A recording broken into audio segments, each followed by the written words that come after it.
Donc Madame Milquet, bonjour, je me présente, je m'appelle Alexis Delmé, je suis étudiant en sciences politiques à Louvain-la-Neuve, je suis chroniqueur politique sur une émission d'abord de Web Radio et maintenant de diffusion sur Nivelles qui s'appelle Valentino fait de la radio.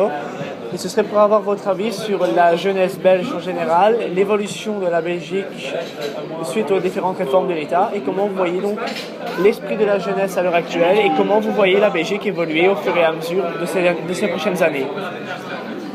D'abord, je pense qu'on a une jeunesse intelligente et très créative qui, elle, a envie de vivre dans un pays qui ne se pose pas de questions sur son existence, qui soit un pays ouvert à l'Europe, à l'international, où objectivement il n'y a pas de rejet parce qu'on est flamand ou francophone, parce qu'on est d'origine étrangère ou pas.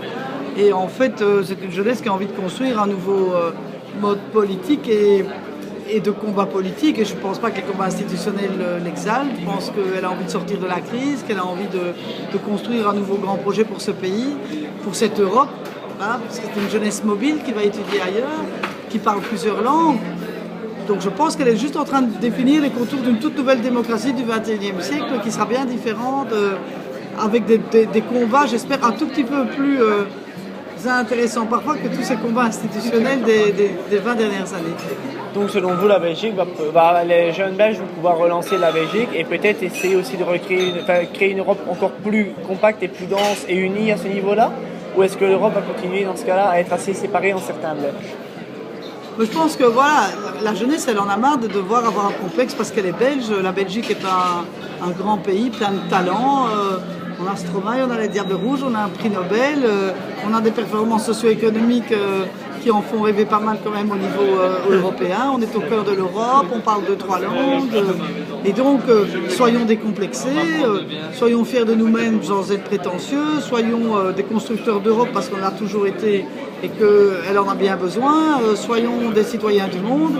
Et je pense que c'est ce que cette jeunesse veut. Et soyons surtout généreux et pas égoïstes et matérialistes. Et je crois que c'est ce que la jeunesse veut aussi. Donc arrêter d'utiliser les différences que certains utilisaient pour nous séparer et pour créer à la place un grand pays assez cosmopolite mais qui aura sa place dans le monde et donc une place internationale assez poussée. Bah oui, bien sûr. Allez, les jeunes ne sont pas très excités en disant ça le flamand, ça le francophone, c'est fini ça.